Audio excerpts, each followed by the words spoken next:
Hello everyone. इस session में हम डिस्कस करने जा रहे हैं मई 22 एग्जाम के लिए chapter number 15 audit under fiscal laws की अमेंडमेंट्स को। ऑडिट अंडर फिस्कल लॉज, इस चैप्टर में दो तरह की ऑडिट है। One is audit under the provisions of income tax act 1961 and second GST audit. तो सबसे मेन बात करते हैं। पहले तो जो इस चैप्टर का पार्ट नंबर 2 है, that is audit under GST laws, ये एप्लीकेबल नहीं होगा मई 22 एग्जाम एंड ऑनवर्ड्स, एज जो रेगुलेटरी लॉ की लीगल रिक्वायरमेंट थी under the provisions of section 35 subsection 5 of CGST act 2017, it has been omitted by the Finance Act 2021. So, एक relaxing aspect है कि हां, पूरा का पूरा टॉपिक अब आपको कवर अप नहीं करना जीएसटी ऑडिट का। इंस्टीट्यूट का जो स्टडी मटेरियल है अक्टूबर 21 एग्जाम का, उन्होंने इसमें से पूरे कॉन्सेप्ट को हटा लिया है। इसके बेसिक एस्पेक्ट, जो लॉ के प्रोविजंस थे, सब कुछ पूरी तरह से हटा लिया गया है। तो अब इस चैप्टर में बचा क्या? इस चैप्टर में अब बची हुई है audit under the provisions of income tax act 1961। अब क्या उसके अंदर एज सच कोई चेंजेस हैं? जी हां, उसके अंदर चेंजेस हैं जो अब हमें कवर अप करने हैं। उसके चेंजेस में दो मेन चेंज हैं। एक चेंज जो मई 22 के एग्जाम से एप्लीकेबल हो रहा है, और दूसरा चेंज जो फॉर्म नंबर 3CD के चेंजेस हैं, जो ऑलरेडी नवंबर 21 के एग्जाम से एप्लीकेबल हो चुके हैं। सेक्शन 44AB टैक्स ऑडिट की, जिसमें रिक्वायरमेंट है कि यदि एक assessee is carrying on a business और उस बिजनेस से उसकी सेल्स, टर्नओवर या gross receipt during the previous year 1 crore rupees को क्रॉस करती हैं, then he is required to get the accounts audited. उसको ऑडिट करानी पड़ेगी और टैक्स ऑडिट रिपोर्ट सबमिट करनी पड़ेगी। नाउ, इसका प्रोवाइजो ये क्या कहता है कि यदि जो amount during the period received हुए हैं, वो अमाउंट यदि कैश में रिसीव्ड हुआ है, वो टोटल रिसीट के 5% को क्रॉस नहीं करता, और जो पेमेंट्स कैश में हुई हैं वो टोटल पेमेंट्स के 5% को एक्सीड नहीं करती। Aggregate of all payments made including the amount incurred for expenditure in cash does not exceed 5% of the said amount। तो यहां पर जो थ्रेशोल्ड बताया गया है टैक्स ऑडिट का 1 करोड़, वो एक्सीड होकर 10 करोड़ हो जाएगा। Earlier it was 5 crore rupees. तो 5 करोड़ था पहले, अब ये 10 करोड़ हो गया है। तो अब हमारे पास पहले जो सीलिंग चलती थी up to 1 crore, then 1 crore से 2 करोड़ 44AD वालों के लिए, 2 करोड़ से 5 crore cash receipt, cash payment का कॉन्सेप्ट, एंड अबव 5 करोड़। तो वो जो थ्रेशोल्ड थे up to 1 crore, 1 crore to 2 crore, 2 crore to 5 crore, तो जो तीसरा स्लैब है वो 2 करोड़ से 5 करोड़ की जगह अब वो 2 करोड़ से 10 करोड़ पर पहुंच गया। 5 बीच में से नहीं, 2 से सीधा 10 करोड़ रुपए। सो इसके एग्जाम्पल्स बहुत सारे मैंने इस क्लॉज को क्लॉज नंबर ई के साथ लेकर 44AD के साथ लिंक करके कराया हुआ है। उसी प्रोविजन को यदि हम आज की डेट में 10 करोड़ के बेस पर लेकर के चलते हैं, तो वो प्रोविजन क्या बनेगा?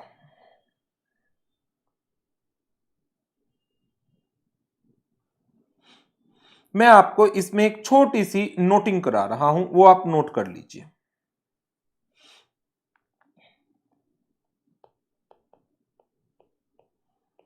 Tax audit requirements under section 44AB of Income Tax Act 1961.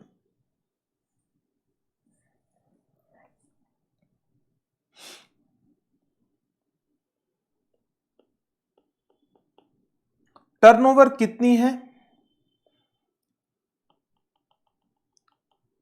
And based upon the turnover tax audit requirements क्या होंगी।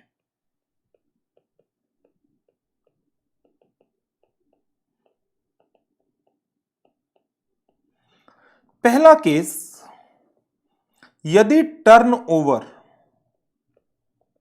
अप टू ₹1 करोड़ है, टर्नओवर अप टू ₹1 करोड़ है, क्या टैक्स ऑडिट की रिक्वायरमेंट आएगी?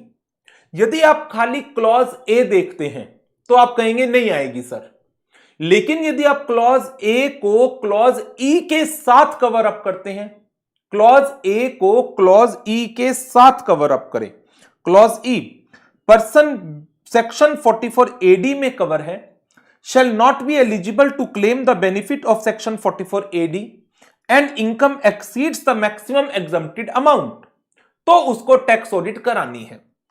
तो मैं दोनों प्रोविजन को यदि साथ में लेकर चलता हूं, देन यदि टर्नओवर अप टू 1 करोड़ है, tax audit required if assessee covered under section 44AD जो प्रिजम्पटिव बेसिस का है and income computed is less than the income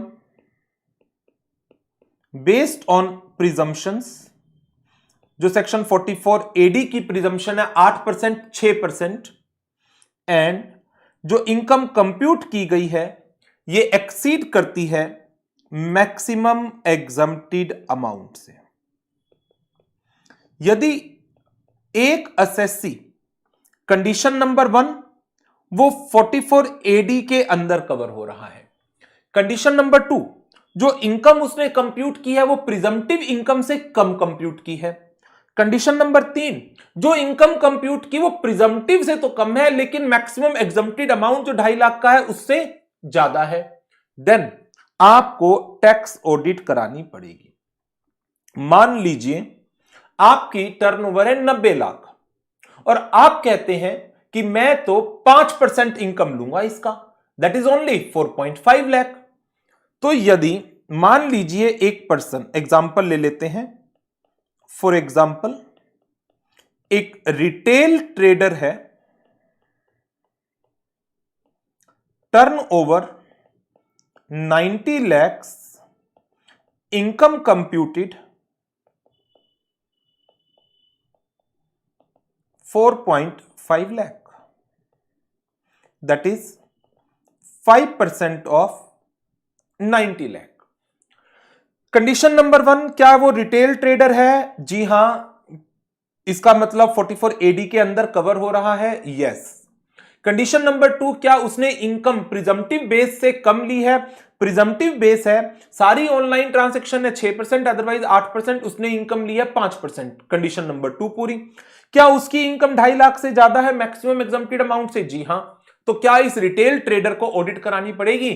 yes, इसको ऑडिट करानी पड़ेगी। अब चलते हैं दूसरे एग्जाम्पल के ऊपर।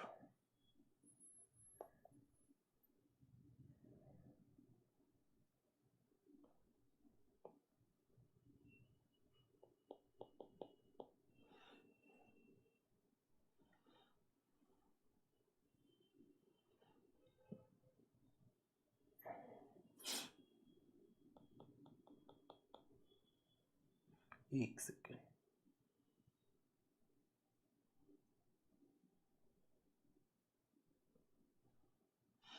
दूसरा एग्जाम्पल, हम टर्नओवर ले रहे हैं 1 करोड़ से ज्यादा but up to 2 crore. 2 crore की लिमिट 44 एडी की है, 44 एडी की प्रिजम्पटिव बेसिस की। तो टैक्स ऑडिट कब चाहिए? टैक्स ऑडिट रिक्वायर्ड, पहला case, if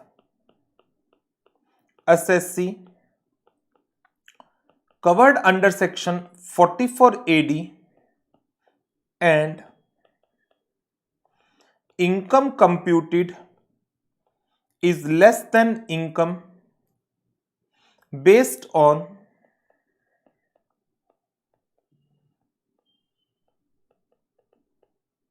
presumptions, income computed is in more than maximum exempted amount। इसका एक एग्जाम्पल ले लेते हैं।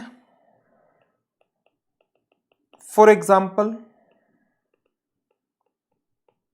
रिटेल ट्रेडर, टर्नओवर 150 लाख की, इनकम कंप्यूटेड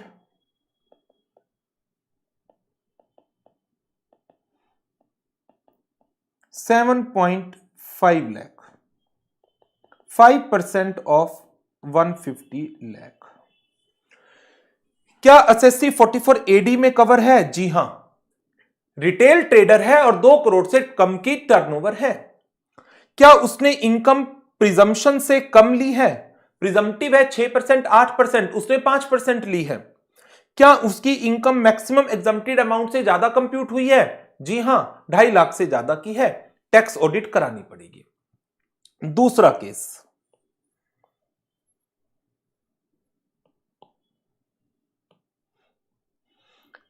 टैक्स ऑडिट करानी पड़ेगी if assessee not covered under section 44 AD, 44 AD में कवर नहीं होता, okay, and cash receipts exceed करती है 5% ऑफ टोटल रिसीट्स या और कैश पेमेंट्स एक्सीड करती हैं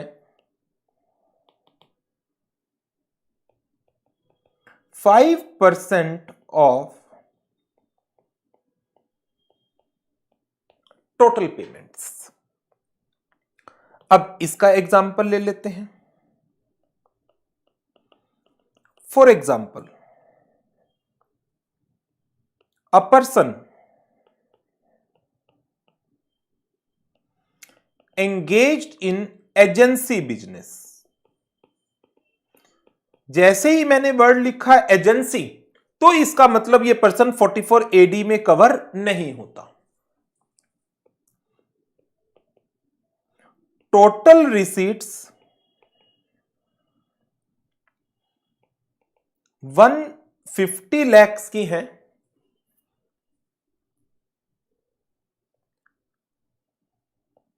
इन बैंक, सारी रिसीट्स बैंक में आती है, एक कंडीशन पूरी। टोटल पेमेंट्स 90 लाख की है, 50% इन कैश, आधी कैश में, आधी बैंकिंग चैनल के थ्रू। लिमिट है सिर्फ 5%, 5% तक कैश पेमेंट, 5% तक कैश रिसीट अलाउ करेंगे, उससे ज्यादा है तो टैक्स ऑडिट करानी पड़ेगी। 1 करोड़ से ऊपर की टर्नओवर है तो 1 करोड़ से ऊपर की टर्नओवर है, 44 एडी में पर्सन कवर नहीं हो रहा, और कैश पेमेंट्स, कैश रिसीट तो सारी की सारी बैंक में है। मुझे तो दोनों कंडीशन देखनी होती है कि दोनों में से एक की भी वायोलेशन हो जाए। कैश रिसीट है ही नहीं, कोई बात नहीं, कैश पेमेंट 5% से ज्यादा हो गई, टैक्स ऑडिट करानी पड़ेगी, टैक्स ऑडिट करानी पड़ेगी। दोनों में से कोई भी कंडीशन वायोलेट हो जाए, इधर रिसीट की या पेमेंट की, आपको टैक्स ऑडिट करानी पड़ेगी। ये आ गया हमारा दूसरा स्लैब टर्नओवर का 1 करोड़ से 2 करोड़। अब बात करते हैं तीसरे स्लैब की। तीसरा slab, greater than 2 crore but up to 10 crore. क्या टैक्स ऑडिट करानी पड़ेगी? जी हां। कब? टैक्स ऑडिट रिक्वायर्ड कब? इफ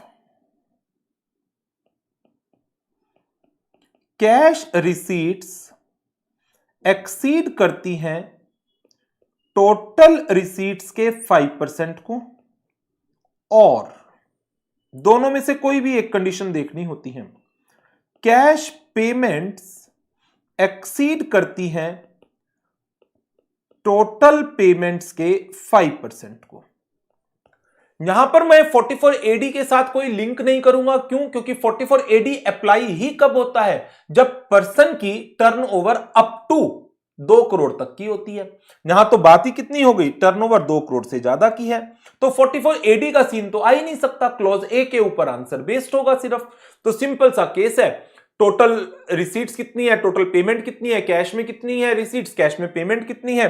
यदि दोनों कंडीशंस पूरी हो जाएं, कैश रिसीट्स टोटल रिसीट के अप टू 5% है, एंड जो कैश पेमेंट है टोटल पेमेंट के अप टू 5% है, इट्स ओके, टैक्स ऑडिट नहीं चाहिए। बट दोनों में से भी कोई एक कंडीशन वायलेट हो गई, टैक्स ऑडिट चाहिए। फोर्थ केस, यदि टर्नओवर 10 करोड़ से ज्यादा है, tax audit always required. Tax audit हमेशा रिक्वायर्ड होगी एक बिजनेस के अंदर। तो जो ये हमारा एक केस चल रहा था, टर्नओवर ऑफ बिजनेस लिख लीजिए, मैं प्रोफेशन की बात नहीं कर रहा हूं, टर्नओवर ऑफ बिजनेस। तो 4 क्राइटेरिया आ गए, अप टू 1 करोड़ का, 1 करोड़ टू 2 करोड़ का, 2 crore to 10 crore and above 10 crore. 1 crore से 2 करोड़, यहां पर आपको 44AD के साथ मिल करके बात करनी पड़ेगी। आप अकेले 44AB के क्लॉज नंबर ए पर अपना आंसर नहीं दे सकते। तो ये चेंज है, छोटा सा चेंज है। नहीं, अदरवाइज मैं सिंपल लिमिट भी बता देता आपको, तब भी आप लोग कर लेते, बट मुझे लगा इंपॉर्टेंट टॉपिक है, इस बहाने से रिवाइज हो जाएगा। ये सारी detail discussion along with lot of examples हमने रेगुलर क्लास में डिस्कस किए हुए हैं। बट अब आपको क्या करना है, 10 करोड़ के बेस पर अपने आंसर को लेना है इंस्टेड ऑफ 5 करोड़ सीलिंग। एक तो हमारे ये चेंजेस थे सेक्शन 44AB के अंदर। जीएसटी ऑडिट है नहीं। इसके अलावा एक दूसरा चेंज है, फॉर्म नंबर 3CD में कुछ चेंजेस हुए थे जो नवंबर 21 एग्जाम से ही एप्लीकेबल हो गए थे। नवंबर 21 एग्जाम से। तो नवंबर 21 की अमेंडमेंट्स के अंदर हमने उनको कवर अप किया था, बट हो सकता है कुछ स्टूडेंट्स ने नवंबर 21 वाली अमेंडमेंट्स देखी ही ना हो। तो मैं एक काम कर रहा हूं, मैं इसी वीडियो के साथ, जब ये वीडियोस आपको अवेलेबल होगी तो इसी वीडियो में मैं उसको भी ज्वाइन करा करके आपको ये वीडियो अवेलेबल करवा दूंगा। तो जिन्होंने नवंबर 21 की वो अमेंडमेंट्स नहीं देखी हैं, जहां फॉर्म 3CD के अंदर 4-5 क्लॉज में चेंज हुए थे, छोटे छोटे चेंज है, तो वो भी इस वीडियो को देख लेना। ठीक है, तो 44AB की अमेंडमेंट्स मैंने कवर अप कर दी है। अब इसके बाद आपको वीडियो ठीक मिलेगा जो फॉर्म 3CD के चेंजेस का है नवंबर 21 में। इसके जस्ट बाद मैं उसको ज्वाइन करा देता हूं। ठीक है, thank you very much, good bye.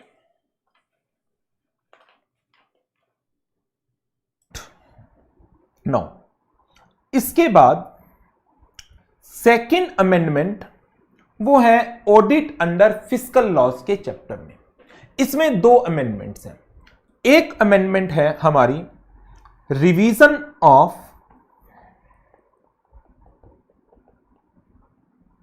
Tax audit report, और दूसरी अमेंडमेंट है दैट इज फॉर्म 3CD के कुछ क्लॉजेस। ये amendment first one seems to be an important one, second amendments में ऐसा कुछ भी मेजर नहीं है। टैक्स ऑडिट रिपोर्ट की रिवीजन। मान लीजिए आपने अपनी टैक्स ऑडिट रिपोर्ट 31 अगस्त को बनवा ली, 31 अगस्त को आपने टैक्स ऑडिट करवा ली, लेकिन 31 अगस्त के बाद 30 सितंबर से पहले आपने क्या किया, कुछ पेमेंट्स की हैं सेक्शन 40 एंड 43B जिनको कवर अप करता है, जहां पर कंडीशंस हैं कि फ्यू पेमेंट्स आर रिक्वायर्ड, जिनकी पेमेंट एक्चुअल में हो जानी चाहिए, अकाउंट्स आप मर्केंटाइल बेसिस पर बना रहे हैं तो एक्रूअल बेसिस पर डिडक्शन नहीं मिलेगी, 43B इनकी बात करता है। इसी तरह से सेक्शन 40 के अंदर कुछ कंडीशंस हैं टीडीएस को लेकर के हैं एंड ऑल अदर कंडीशंस। डिसअलाउमेंस है सेक्शन 40 में एंड 43B के अंदर। अब मान लीजिए आपने 31 अगस्त को अपनी टैक्स ऑडिट रिपोर्ट तैयार करवा ली, डिसअलाउमेंसेस थे क्योंकि आपने पेमेंट्स नहीं की थी, बट 31 अगस्त के बाद लेकिन रिटर्न फाइल करने से पहले आपने उनकी पेमेंट कर दी, आपने पेमेंट कर दी तो वो डिडक्शन मिल गई, डिडक्शन मिल गई तो टैक्सेबल इनकम चेंज हो गई। अब टैक्सेबल इनकम चेंज हो गई तो आपकी जो रिटर्न भरी जाएगी उसके अंदर इनकम कुछ और आ रही है। तो क्या ये टैक्स ऑडिट रिपोर्ट जो पहले बनवा ली गई थी और उसके बाद कुछ डिसअलाउमेंसेस जो थे वो चेंज हो गए, उनकी फिगर्स चेंज हो गई सेक्शन 40 एंड 43B के अंदर, रिजल्ट या टैक्स ऑडिट रिपोर्ट को रिवाइज करने की जरूरत है? जी हां, आप टैक्स ऑडिट रिपोर्ट को रिवाइज कराकर रिवाइज टैक्स ऑडिट रिपोर्ट को सबमिट करा सकते हैं। ये पॉइंट है एक। नोटिफिकेशन नंबर 28/2021 डेटेड 1 अप्रैल 21, सीबीडीटी ने इस नोटिफिकेशन के थ्रू रूल नंबर 6G को अमेंड किया और प्रोविजन दिया that audit report furnished may be revised by the person by getting the revised report of audit from the chartered accountant duly signed and verified by such chartered accountant. If there is payment by such person after furnishing of report which requires recalculation of disallowance under section 40 or section 43B, the said revised report has to be furnished before the end of relevant assessment year to which this report belongs to. तो एक तो provision हमारा आ गया, क्या tax audit report revise की जा सकती है, यदि हां तो किस सिचुएशन के अंदर। रूल 6G की अमेंडमेंट आ गई है हमारी। इसके अलावा जो और चेंजेस किए गए हैं वो चेंजेस हैं फॉर्म नंबर 3CD के। फॉर्म 3CD के जो मेजर चेंज किए गए हैं वो जो ऑल्टरनेटिव टैक्स रेजिम है उसके कारण है। जैसे क्लॉज नंबर 8A, इसके अंदर पहले सिर्फ ये 2 सेक्शन लिखे हुए होते थे, अब ये 3 नए सेक्शन और लिख दिए गए। ये है क्या? यदि आप लिखना चाहें तो लिख लें 115BA, ये ऑल्टरनेट टैक्स स्ट्रक्चर प्रोवाइड करता है in respect of certain manufacturing domestic companies, जहां पर इनको एक ऑप्शन दी गई थी उन कंपनीज को जो 1 अप्रैल 2017 से अप्लाई हुई थी कि वो 25% के ऊपर अपनी टैक्स लायबिलिटी को कंप्यूट कर सकते हैं। देन सेक्शन 115BAA, इसके अंदर टैक्स रेट बताया गया in case of certain domestic companies, they can on and after 1st April 2020 can pay the tax at the rate of 22% subject to the condition as specified under section 115BAA। फिर 115BA भी आ गया, इसके अंदर tax बताया गया in case of new manufacturing domestic companies, subject to some conditions, they can pay the tax liability at the rate of 15% only. 115 BAC alternative tax regime आ गया in relation to individuals and HUF, जहां पर without claiming any exemption और deduction जो tax rate थे उनको relax किया गया. Okay. 115 BAD tax आ गई in relation to resident cooperative societies. They can opt the tax liability at the rate of 22% on and after 1 April 2021. तो ये जो 5 ऑल्टरनेटिव टैक्स रेजिम है, तो क्या एसएससी इन ऑल्टरनेटिव टैक्स को ऑप्ट कर रहा है?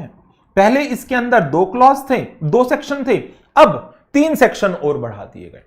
As such exam point of view से कोई इंपॉर्टेंट क्लॉज नहीं है. नेक्स्ट. अच्छा, मैं पहले आपको इसी के रिलेशन में क्लॉज 18 करा देता हूं एंड क्लॉज 32 करा देता हूं. क्लॉज 32 देखो पहले तो. क्लॉज 32 में क्या चेंज किया गया? क्लॉज 32 के अंदर भी पहले BAA तक के डिसअलाउमेंस लॉसेस और अलाउंसेस थे जो अलाउड नहीं किए गए. जब हम कह रहे हैं कि ये 5 ऑल्टरनेटिव टैक्स रेजिम है जिसके अंदर लोअर टैक्स रेट का बेनिफिट प्रोवाइड किया गया है but subject to some conditions, और वो कंडीशंस क्या हैं कि जो डिडक्शंस हैं अंडर वेरियस सेक्शंस उनका बेनिफिट नहीं मिलेगा, जो लॉसेस का सेट ऑफ है उसका कैरी फॉरवर्ड है उसके बेनिफिट नहीं मिलेंगे. तो जब आप क्लॉज 32 पढ़ते हैं तो इसके अंदर भी हम ब्रॉट फॉरवर्ड लॉसेस और डेप्रिसिएशन अलाउंसेस उनकी डिटेल देते हैं. तो यहां पर ऑल लॉसेस और allowances that are not allowed under section 115 BAA, अब ये 2 सेक्शन और ऐड कर दिए गए, BAC and BAD. Amount as adjusted by withdrawal of additional depreciation on account of opting for taxation under section 115 BAC and BAD. ये सिर्फ assessment year 21-22 के लिए आएगा जो एडिशनल डेप्रिसिएशन विड्रॉ किया गया है. तो इनकी डिटेल में मैं ज्यादा और नहीं जा रहा, बेसिक क्या है मैंने आपको बता दिया, बाकी इनकी डिटेल आप डायरेक्ट टैक्सेस के अंदर कवर अप करते ही हैं पेपर नंबर 7 में. सो बेस्ड अपॉन दिस कि जो ये नए टैक्सेशन रेट्स आए थे BAC का, BAD का, उनको रिपोर्ट के अंदर कवर अप करने के लिए फॉर्म 3CD में चेंज किए गए. क्लॉज नंबर 8A में पहले ये 2 सेक्शन होते थे, अब ये तीनों सेक्शन और ऐड कर दिए गए. क्लॉज नंबर 32 के अंदर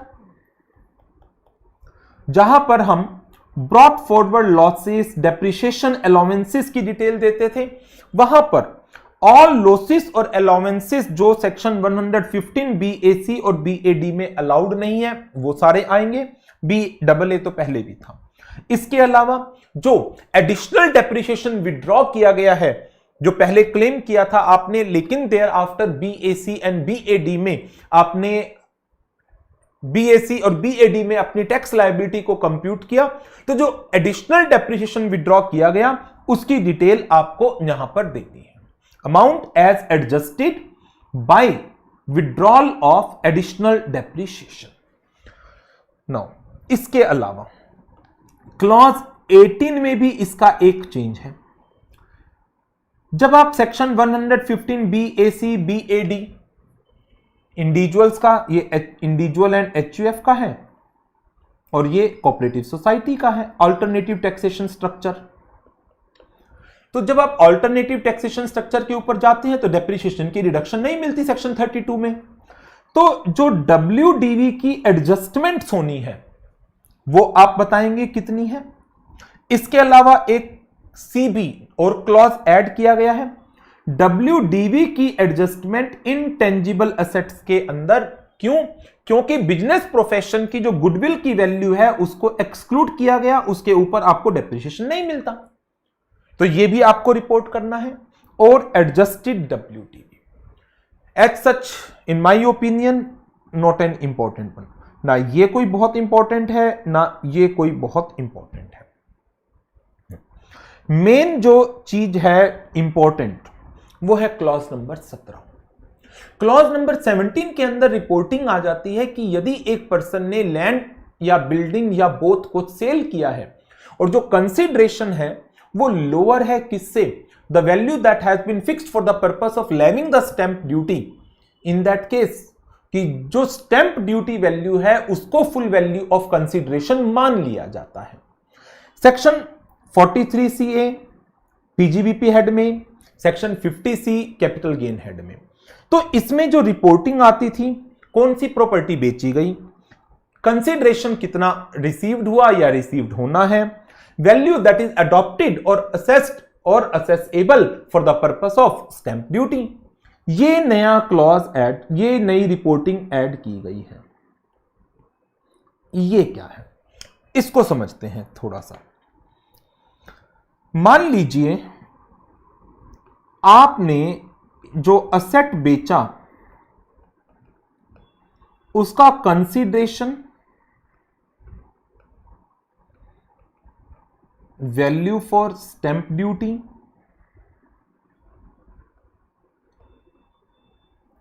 फुल वैल्यू ऑफ कंसीडरेशन।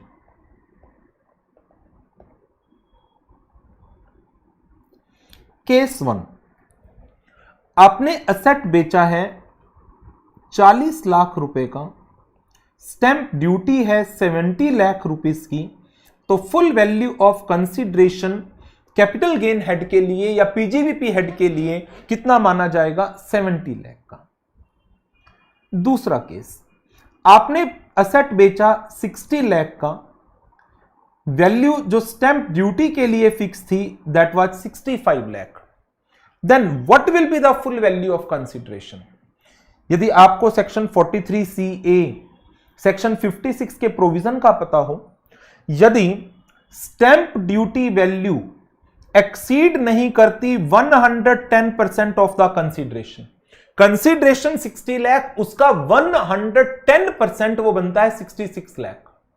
तो यदि स्टैंप ड्यूटी वैल्यू एक्सीड नहीं करती है 110% ऑफ कंसीडरेशन, तो जो एक्चुअल कंसीडरेशन है वही क्या बनेगा, फुल वैल्यू ऑफ कंसीडरेशन। लेकिन मान लीजिए कंसीडरेशन था 60 लाख का और स्टैंप ड्यूटी की वैल्यू थी 66.1 लाख, 66.1 लाख, इसका 110% कितना बना, 60 लाख का 110% बन गया 66 लाख। स्टैंप ड्यूटी की वैल्यू 66.1 लाख है, रिजल्ट ये 10% से ज्यादा हो गई, 60 प्लस 10% 6 लाख, 66 लाख से ज्यादा है, तो what will be the full value of consideration, 66.1 lakh. ये तो हो गई पुरानी बातें, ये तो सब ऑलरेडी हमने पढ़ा हुआ है, पुरानी चीजें हैं। लेकिन अब यदि ये जो असेट है ये एक रेजिडेंशियल यूनिट है, transfer is by way of allotment, allotment first time allotment का केस है, और वैल्यू 2 करोड़ से एक्सीड नहीं कर रही, 2 करोड़ से एक्सीड नहीं कर रही, देन यदि ये वैल्यू 60 लाख है और ये वैल्यू 70 लाख भी है, तब भी full value of consideration 60 lakh ही बनेगा। Reason, concept of 120% applicable, concept of 120% applicable. ऊपर वाले तीनों एग्जाम्पल 110% के थे, ये नया पॉइंट है 4th पॉइंट 120% का, और यही कहां लिखा गया है, सेक्शन 43C के सब सेक्शन 1 का फर्स्ट प्रोवाइजो जो है वो 10% की बात करता है, सेकंड प्रोवाइजो जो है वो 20%, 120% की बात करता है। सो ये रिपोर्टिंग एडिशनल आ गई, whether provisions of second proviso of subsection 1 of section 43CA या fourth proviso to clause 10 of subsection 2 of section 56 applicable है। रेजिडेंशियल यूनिट है, transfer is by way of first time allotment, जो value है 2 crore cross नहीं कर रही। In that case यदि stamp duty value consideration के 120% को एक्सीड नहीं करती हैं, देन जो एक्चुअल कंसीडरेशन है वही फुल वैल्यू ऑफ कंसीडरेशन बनता है। तो ये आपको और एडिशनल रिपोर्ट करना है क्लॉज नंबर 17 के अंदर। तो ये थे हमारे क्लॉज 17 की चीज। इसके अलावा क्लॉज 36 जो डिविडेंड वाला है उसको ओमिट कर दिया गया, अब आप उसको छोड़ दीजिए। ये फॉर्म 3CD के चेंजेस हैं जिनका आपको ध्यान रखना है। एग्जाम में क्लॉज 36 पर अब क्वेश्चन आएगा ही नहीं। ऑल्टरनेटिव टैक्स रेजीम के अंदर क्लॉज 8A, क्लॉज 18, क्लॉज 32 मुझे नहीं लगता क्वेश्चन बनाया जाएगा। हां, क्लॉज 17 पर क्वेश्चन बन सकता है। तो ये अमेंडमेंट्स थी हमारी ऑडिट अंडर फिस्कल लॉज की।